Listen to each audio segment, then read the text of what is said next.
admit, I had no idea where to begin when I sat down to work on today's talk. You would think with the 4-week break I took from tackling the subject of fear, you would think that that would have given me some clarity. And it did. But then last week happened, and from under that little rock that I voluntarily live under, I watched many members of our already largely divided and disharmonious Western civilization spiral into something which made the previous division seem almost like utopia. And although the emotions that I've been seeing through the lens of the limited social media I let into my environment, they're all disguised as all sorts of other things. Most of what I've seen is absolutely coming from a place of fear. And that's when I realized that this was not the fight I thought I'd signed up for when I answered the call to talk about this. I realized that while I was prepared to tackle the existing unhealthy fear that most people deal with in one form or another in their everyday lives, what I was planning to offer may not have reached the people whose internal mental chatter has been allowed to get too loud to hear anything else. I have said, and I still strongly feel, that governmental politics have no place up here in church.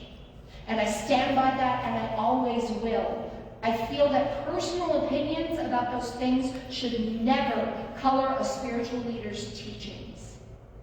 But how do I address congregants' overwhelming feelings of fear which stem from political events without getting political? How can I make sure that what I'm saying up here is useful to not only those who are caught up in the whirlwind of emotions from our election, but also to those simply struggling to escape their existing unhealthy fear long enough to function in the world? Those without any opinions about politics one way or another, but for whom life is just a big, scary prospect. How can I deliver calm to people in both categories simultaneously?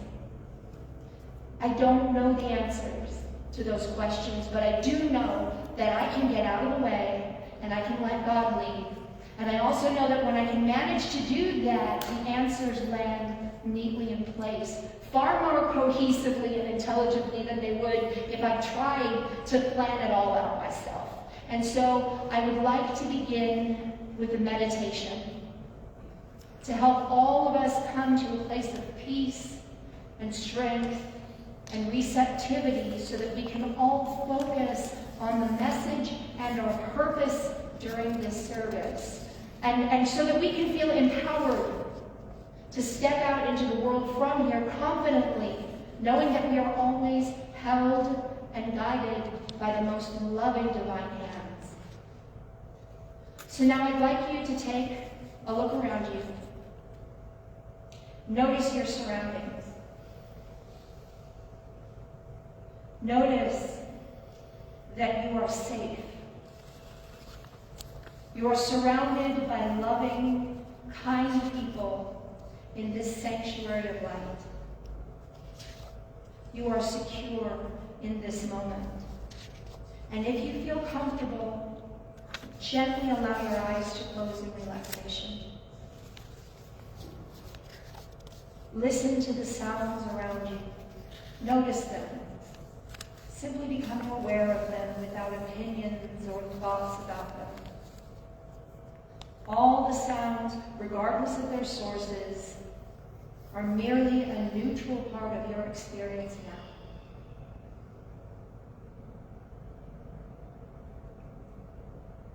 Begin to become aware of your breath. Do not change it or force it. Simply become aware of its natural rhythm, allowing it to tumble gently into and out from your body, simply observing your body's intrinsic mechanism without interference. As you breathe in, notice the sensation that air is cooler as you breathe in, and as you breathe out, notice that the air becomes warmer.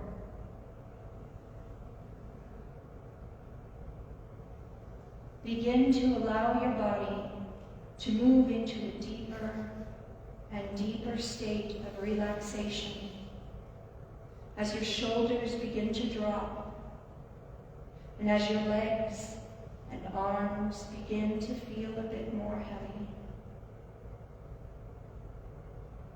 Still aware, still noticing that cool intake of air, begin to visualize that the coolness is a serene, calming blue light which travels into your heart and radiates throughout your body with each breath you take.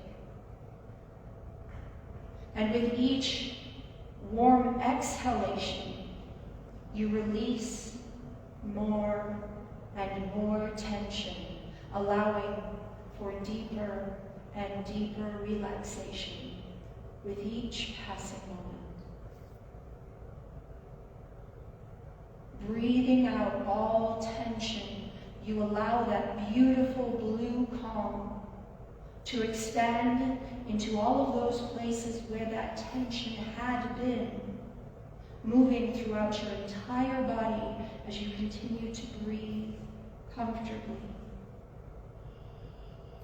Into the top part of your head, your eyes, your ears, your cheeks, throughout your face, resting, relaxing, centering your mind and thoughts with each breath. This blue light of air continues to travel down into your neck, your shoulders, into your arms and hands, resting and relaxing all muscles and bones in those areas. Continuing, this blue, cool air travels throughout your upper chest and heart, through your belly, all the way down, entering into all the organs and the bloodstream, providing relaxation and peace in all areas of your torso and arms. Your spine and neck lengthen comfortably as that tension leaves your body. And now that cool blue light continues to travel down into your legs.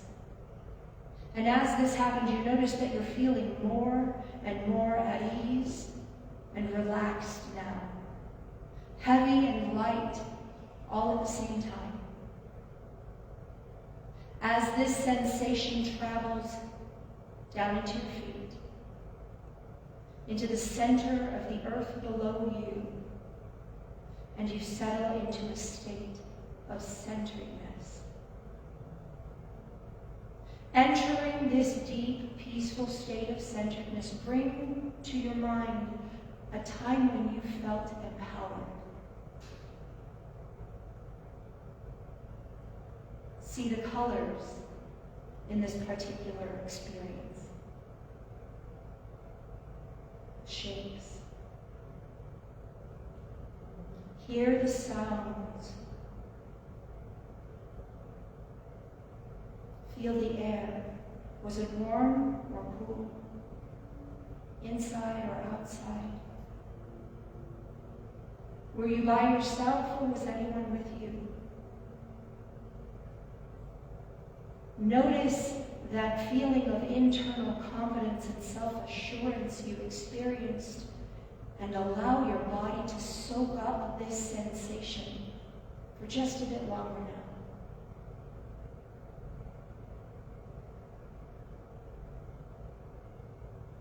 now. Now, slowly drifting out of that memory, opening to another one, I welcome you to bring to mind an experience that brought you an abundance of love and kindness.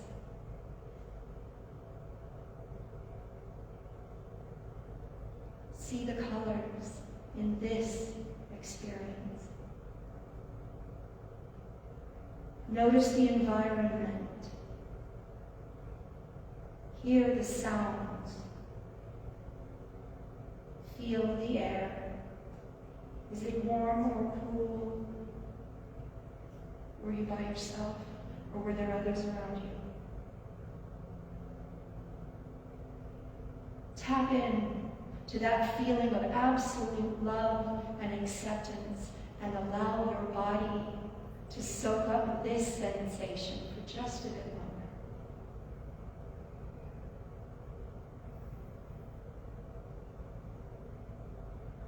Now, mentally envision that you're holding your hands out in front of you. And notice that the metaphorical images of love and empowerment lay in your hands as you observe them. These images are personal. Envision them as whatever most resonates with you, as symbols of love and empowerment. They are meant just for you, and are personalized to give you the insightful boost you will need to bring into your world at this time. They are yours. With assuredness, you begin to compassionately bring these feelings of love and empowerment gently into your recent experiences of fear, whatever or wherever those experiences stem from. With kindness and acceptance, gently invite that loving empowerment to sit next to you and engage within you during any moments of fearfulness that may come into your world as you move forward.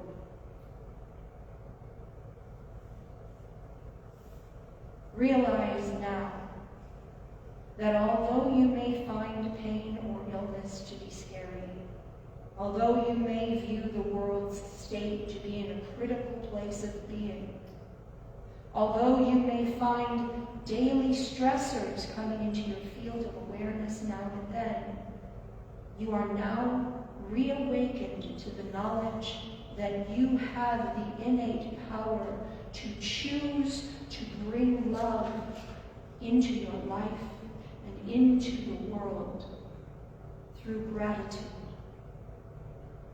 leading to well-being and soul nourishment. You realize that you have the ability at any time you choose from this moment onward to welcome in a breath of present moment awareness and an inner light instantly, whenever you need it. You are also now aware that at any moment you have the ability to easily call on support and guidance from your loved ones, your higher self, the universe, source, or any other name you feel comfortable with connecting to the force of love behind all that is. Welcome in another deep breath of air, in through the nose this time and out through your mouth, allowing a sigh to release through the air you let go of. Repeat these words silently in your mind's eye.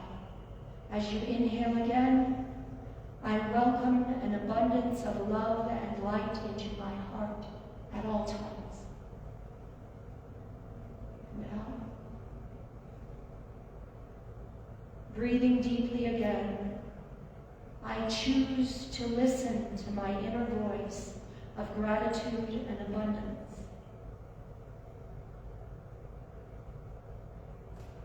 And once again, I know that I and the world around me are at all times guided by divine love. You now have the tools and the opportunity to create a new foundation for yourself. What you are doing now has never been done before, not quite like this. Give yourself space to figure things out in a new and better way. Give yourself permission to awaken into this most beautiful, new, self-assured version of yourself, and know that all will be okay.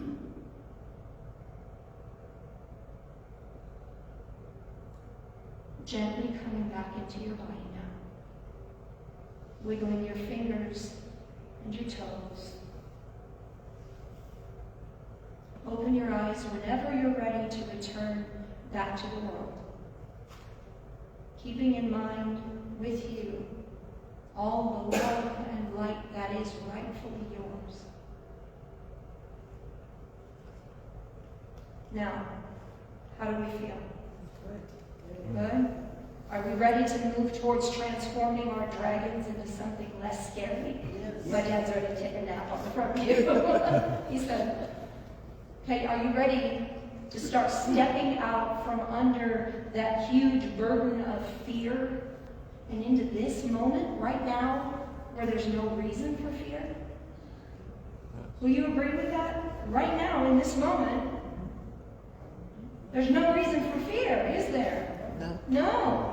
Okay, now, before we go any further, I want to clarify the concept of fear that we're working to move past in these next few talks. Because there's an innate and positive fear, as well as destructive or limiting fear. There's the kind of fear that tells you to move your hiney out of the path of oncoming traffic. Let me try it again. You're going to move your butt out the road, right? When it's heading towards you. There's that kind of fear. That is important. That is life-preserving fear. It keeps you from getting squished. That is the kind that keeps you alive and keeps your body from injury. And that's the good kind. That primal fear reaction that we're all born with. The kind that we're working toward eliminating is the kind that keeps you locked in your mind, desperately trying to figure out a way to escape the monsters that you have created. Hear that?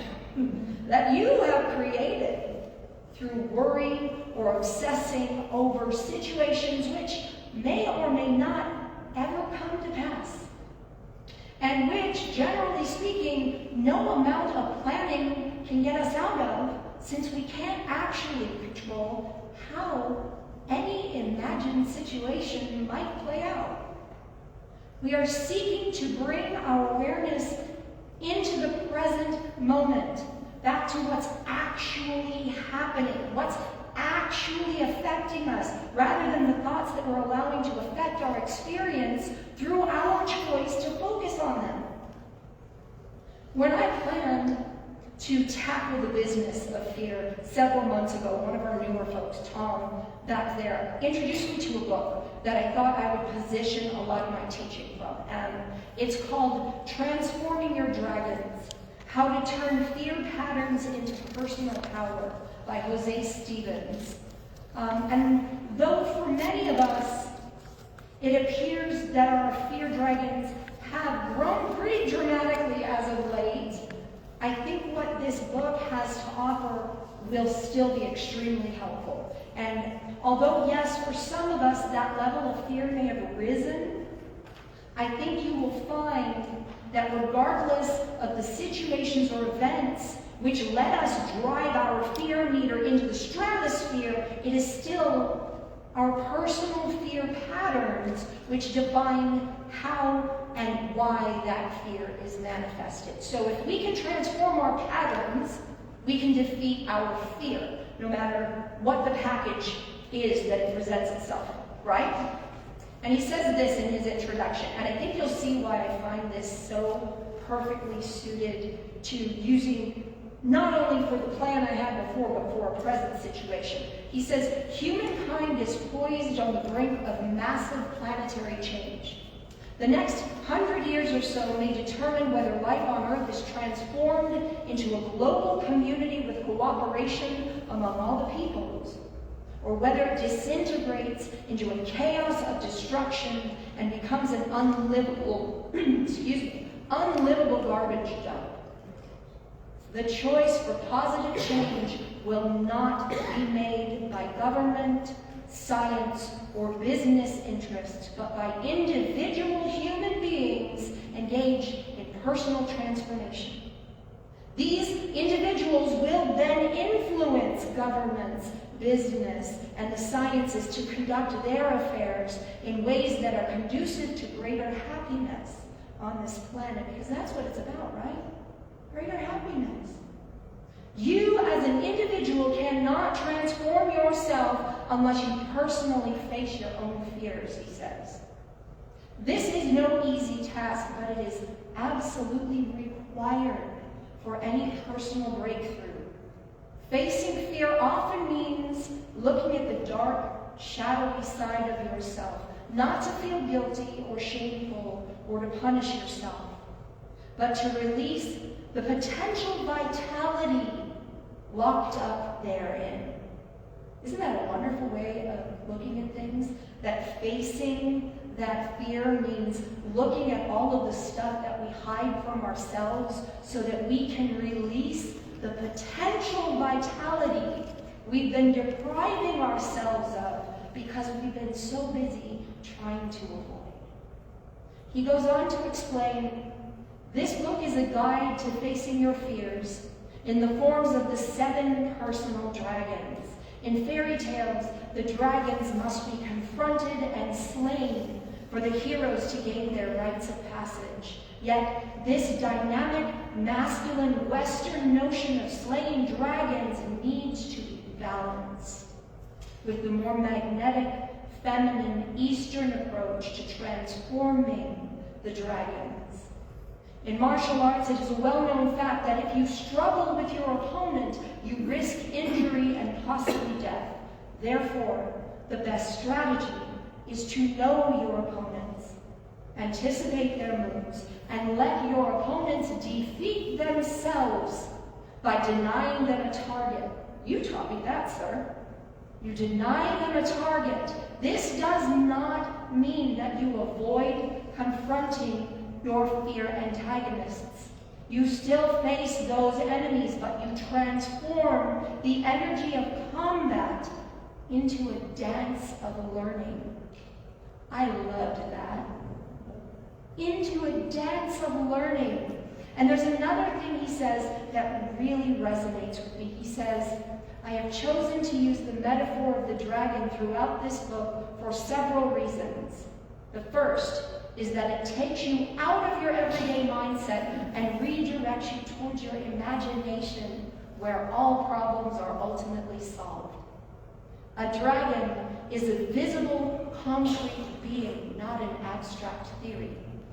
Secondly, the dragon links you with your ancient past, the source of much forgotten knowledge. Thirdly, the dragon connects you with your inner child, that part of yourself that knows the simple truth. Now, I will tell you that when I looked at all of the fervor of the last week in light of the book I had planned to use several months ago, I questioned if the book would still be a suitable tool for tackling the kind of fear that's a brewing right now. But when I revisited that last bit that I read to you, I knew instantly that it was meant to be. And so we continue to follow that inner child approach that we've been embarking on for the last several months. But I do want to address a couple of things right up front before we go any further into this. And I'm really hoping that I don't have to go back and repeat this every week for the next 4 after this. Please, please, please hear this. No good, none at all, comes from blame. Nothing will be gained by pointing the finger at parents, siblings, guardians, friends, enemies, people we see on the news, people we see on the street, and even, and maybe especially, for yourself. for pain and dysfunction that goes back to the past. That is just a shortcut to adding more work to our long list of muck to work through, because blame just transforms fear and pain into resentment, which then transforms a potentially wonderful and magical dragon into a nasty little troll. Right? I have never known a troll to be particularly wonderful or magical, and I don't imagine that a dragon would appreciate being turned into one very much. So don't. And also, while we're not blaming and those thoughts of potential blame pop up, I want you to recognize that sometimes those people in our past that have led us to this realization of fear, they were there to teach us something. Be open to whatever that was.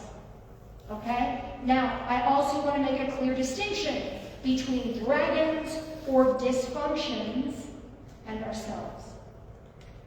No person is a dragon in the context of the teachings from this book. Mom was like, dang, I want to be a dragon. The dragons that we're going to be looking at are more like a virus or a parasite that has existed within us, but it is not who we are. Who we are beautiful, incredible beings with the potential to do extraordinary things. Our challenge is to transform the dragons that try to live within us and take over our power. Blaming is a waste of time.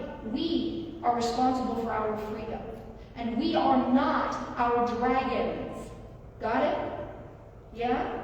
Good. Okay, so, real quick, according to the formula presented in Transforming Dragons, there are 7 dragons which all of us wrestle with to one degree or another throughout the course of our lives. Dragon 1 is arrogance. Dragon 2, self-deprecation. Dragon 3 is greed. Dragon 4 is self-destruction. 5 is impatience. Dragon 6 is martyrdom. And Dragon 7 is stubbornness. Now, if you really want to dig into this process, you will want to pick up a copy of this book. There will be a couple of used copies available in the bookstore soon, or you can go ahead and order a copy online. Again, it's called Transforming Your Dragons by Jose Stevens. And the reason that you'll want a copy is because right toward the beginning, he offers seven different checklists, which you can use to determine the biggest dragons that you personally contend with. And that's really important to this process. If I get a chance to transcribe everything, I will try to make those checklists available for y'all to utilize next week. But in the meantime, you might want to get a copy of this in your hands as quickly as possible, because in 5 weeks, I can only cover so much of the book. So you'll want the whole thing. It's really good. Now, I'm not going to dig any deeper into that book right now, both because I want you to have a chance to get a hold of a copy, and because unless you want to sit here a whole lot longer, I don't have time to go any further into it in any meaningful way. Instead, I want to reiterate that all of the worrying and the planning and the what-ifing in the world will not do you any good, because it's not about what's actually happening. I really want you to hear that and take in its truth. I know that the idea that I'm putting forth may have poked at that righteous indignation button a little bit, right? So take a deep breath. Take a deep breath. And when you exhale, I want you to relax into all of that powerful stuff that we learned a few months ago about being in the now. Because now is where none of that fear is real. Now is when none of the scenarios on that mental movie screen are actually happening. And whenever we're watching those films in our minds, we're not here. We're wasting precious moments where we could be actively doing things which give us joy. We could be doing anything real. When you find yourself Fear spiraling, that's kind of what it looks like to me when I'm writing about it, when I'm thinking about it. It's when we start thinking of one scenario, but then that reminds us of another one, which leads into another, until we are so deeply focused, oh, that is not good, deeply focused on what is going on in our heads, that it takes something really loud in the world around us to knock us back into the present. That's fear spiraling. You've just gone deep. And then somebody says, hey, you go. Right? We've all done that.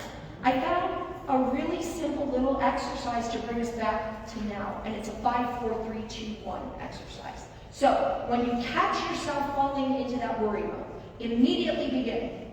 List 5 things that you can see. Then 4 things that you can feel. Reach out and touch whatever it is. It can be yourself. List 3 things that you can hear. 2 things that you can smell, and then 1 thing you can taste. And there you are. Like magic, you are in the present moment. You are fully engaged, and the silence has kicked in. And yes, I know that I say this a lot, but it needs saying. Once you are back here in the moment, express joy. That is always a choice when you're in the right now. That ability to create your own life of bliss, that expression of simple childlike exuberance. Last Wednesday, at the end of the Wednesday night service, the whole group of us decided to skip, quite enthusiastically, and without any particular direction, all willy-nilly throughout this whole sanctuary. Does anyone remember that song, I Go, I Go? Mm-hmm. Yeah? I put that on loud, because it's very skippy, right? So we put that on, and we all, we skipped laps in this place, in the dark, with this building lit up, so anybody walking by could see us doing it. It was really cool. And when we stopped, everybody's smiles were ear to ear. Fear disappears when we allow joy to escape. I think fear is afraid of joy. So for the next week, I'd like you to test that. If the fear starts creeping in, see if you can show it some joy and scare it away. Use joy to keep you present. As Rob Brezhnev directs in his amazing book, which I adore, it's called Pronoia is the Cure for Paranoia. If you haven't seen it, get it. It's pricey, but it's worth it. On page 90, he says, tell jokes to clowns. Cook gourmet meals for chefs. Show babies how to crawl. Then come back next week and we'll meet some dragons. Thank you.